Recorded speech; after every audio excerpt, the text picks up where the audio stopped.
So is this it? Are we doing this again? If you're still shell-shocked from the 2008 recession, I don't blame you. US gross product fell 4.3%, making it the deepest recession since World War II. It was the longest lasting recession at 18 months, and unemployment rate more than doubled from less than 5 to 10%. While what we're dealing with isn't quite the same as a Great Recession, it's damaging nonetheless. First off, we're dealing with inflation. While it recently took a dip with April numbers at 8.3% from its height of 8.5, are we really at a decline or just a bump in the road to more pain? Everything is just more expensive these days. As a whole, gas prices have been a massive contributor to the rise of inflation in 2022. This last April update shows a shift, with gas prices being down last month 6.1%, whereas increases now are in rent, airline tickets, and new vehicles, which were the main issues contributing to the latest inflation report. Now, something near and dear to my heart, residential real estate. With prices across the country rising at 20% year over year, we're having a perfect storm to keep this price appreciation train going. Add to the fact that the average price of a home rose 80% in the last 10 years. It's not hard to imagine why some people are concerned and wondering if we're in a bubble that's ready to pop. So what's helping to cause the recent price hikes? We had historical low rates to start off with. Add to the fact that we had low inventory of new construction homes that didn't catch up since screeching to a halt during the 2008 crash, and then COVID hit. People froze.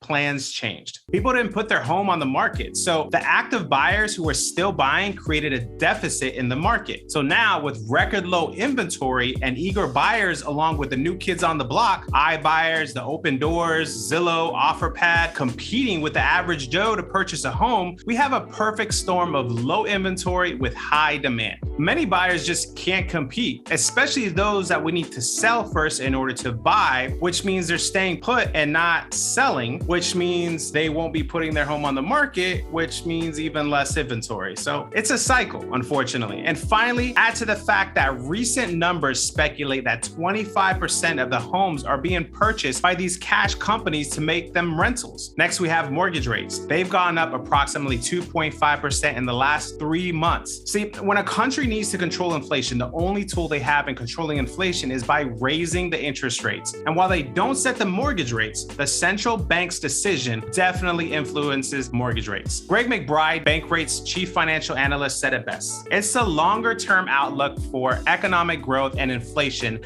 that have the greatest bearing on the level and direction of mortgage rates. McBride says because mortgages are packaged together into securities and sold as mortgage bonds, it's the return investors demand to buy these bonds that dictates the general level of mortgage rates. So higher risk, higher reward, higher interest rates. So that's what we're dealing with. Rates are up and predicted to continue to rise. Higher interest rates means less home a buyer can afford. So let's tack on the pending sale situation. The National Association of Realtors reported 5 consecutive months of a decline in pending homes at 1.2% month over month. Many are hoping that it's a sign of a potential return to much calmer waters. Yet despite the rising interest rates and lower pendings for the 19th consecutive week, home prices have realized double-digit year-over-year increases. And finally, let's talk about our inventory. Recently, our inventory has shot up 6% in April, which some say it's people feeling the heat and wanting to jump ship. Of course, this is the season to sell. More homes go on the market. So how much of this is an uptick of seasonality or how much of it is fear is yet to be seen. All I know is that it's nice to see some more options for these families.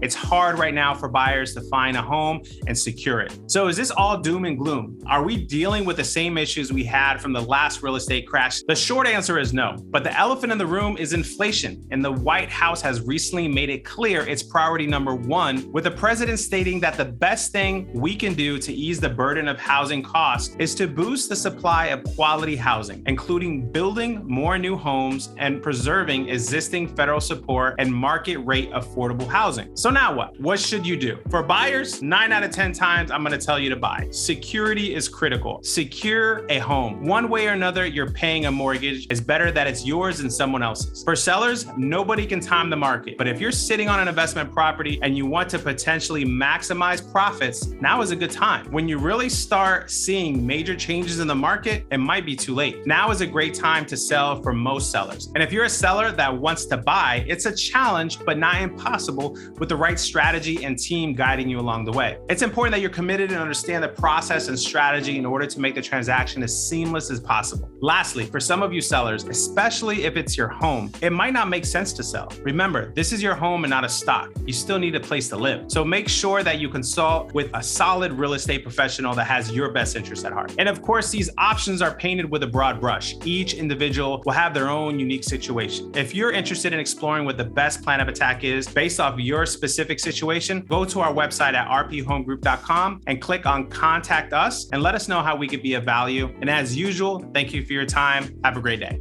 Thank you for watching the video. If you want to see more videos like this, please subscribe and smash the like button so that we know that you like what we're doing, so we'll do more of it.